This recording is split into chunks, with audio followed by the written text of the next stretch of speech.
Salut à tous, ravi de vous retrouver sur canalturf.com. On va prendre la direction des hippodromes de Bordeaux pour le quintet de ce jeudi 13 octobre, une épreuve courue sur la Formule Handicap où 3 ans défient 13 de leurs aînés. Voici tout de suite ma sélection.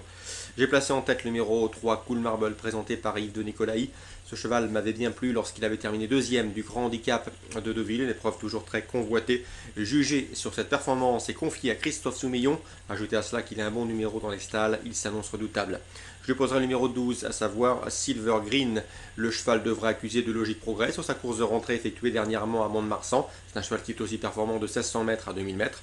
Ensuite, j'ai retenu le numéro 9, Raphaëlus, qui avait gagné un quintet au premier semestre à Longchamp.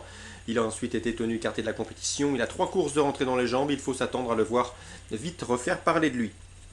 Le numéro 5, Spain Blues, une jument de qualité, présentée par Xavier Thomas Desméault, qui avait terminé deuxième sur ce parcours au mois de mars, une aptitude au tracé qui lui vaudra des supporters. Ensuite, le numéro 1, Skates, qui avait terminé quant à lui troisième du Grand Handicap de Deauville dans le sillage de Cool Marble, mais à distance de Cool Marble.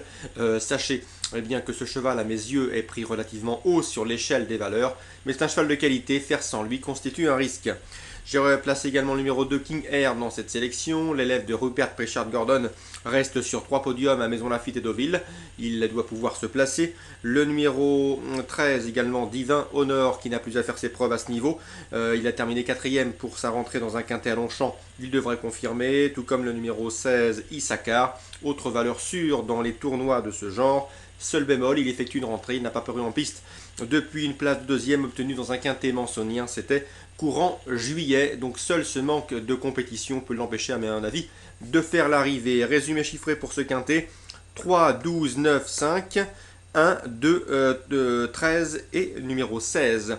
Concernant les informations recueillies auprès des professionnels, réunion 3, Anguin, réservé aux trotteurs, avec dans la troisième, eh bien, Philippe Le Gavre qui présente plusieurs partants en cours de cette réunion et qui va surtout pour le 305 Scorpion de Cordes. Le cheval s'est classé 5e pour ses débuts montée à Vincennes. C'était récemment, il marchait 15 effractions à Vincennes, c'est pas mal. Ici, on en compte une confirmation, donc méfiance si vous jouez en jumelé. Il convient de l'inclure dans vos jeux. Ensuite, dans cette épreuve, eh bien, je lui opposerai le 311 Sirocco Gibassé, qui n'a pas été plus vénère pour finir dernièrement. Il s'est montré fautif à Angers, c'était la semaine dernière, il faut le racheter. Le 308, Cire des Sablons, qui a remporté, lui, 4 de ses 5 dernières sorties sous la selle, ce qui incite à une certaine méfiance. Le 307, Sans Royal 2000, manque de référence sous la selle, mais il possède quelques titres à l'attelé et au sulky. Dans ces conditions, la méfiance s'impose. 305, 11, 8 et 7. Dans la quatrième, sachez qu'Antoine Marasco est confiant avec le 402 Uncle Charm, un cheval que je vous ai donné en pronostic lorsque l'avait gagné et bien gagné sur les hippodromes de Cavaillon lors de son avant-dernière sortie.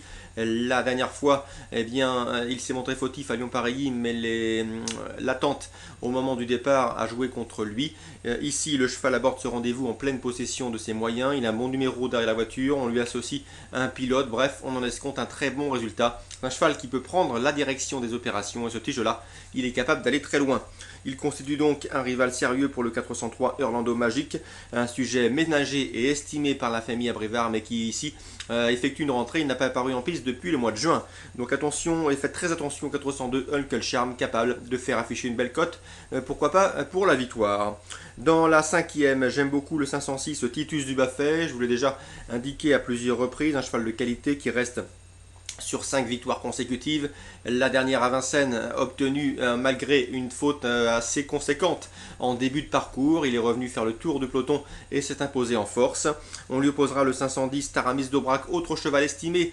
Je vous l'avais indiqué puisque Stéphane Meunier, un habitué de notre rubrique Canatuf Radio, nous l'a recommandé à diverses reprises. Il est confiant une nouvelle fois. Taramis d'Aubrac n'est pas à l'abri d'une bêtise et d'une incartade, mais s'il est sage, il devrait lutter pour la victoire. Le 505 Tango Castellet a pour lui d'être au mieux également et de rester sur une série de bons résultats. Dans la sixième, sachez que Daniel Doré présente le 611 Roy Devor. Le cheval vient de s'imposer très facilement sur les programmes de Laval. Il court désormais sans enraînement. C'était le cas à Rambouillet à l'attelé, mais également lors de son dernier succès en Mayenne. D'après Daniel Doré, rien ne s'oppose à une confirmation. Logiquement, il a sa place à l'arrivée. Je lui poserai le 608 Royal du Lys. Attention à lui, c'est un cheval qui a fait sensation, qui a bien gagné, en tout cas qui a gagné avec de la marge cet été à Pornichet et au Sable d'Olonne. Il sera intéressant à juger dans cette épreuve au trot monté. Voilà donc pour ce programme d'Anguin. Pas mal d'informations spéculatives. Le petit coup sympa, c'est peut-être le 402 Uncle Charm, de par la confiance affichée par Antoine Marasco, lequel n'effectue certainement pas le déplacement du centre-est à des fins touristiques. L'interview sera disponible, comme vous le savez, sur Canal Turf Radio. Vous retrouvez également celui de Daniel Doré concernant le 611 Roy Devore, ou encore celui de Philippe Legavre concernant le 105 Scorpion d'El Cordes. Voilà, tout est dit pour ce jeudi.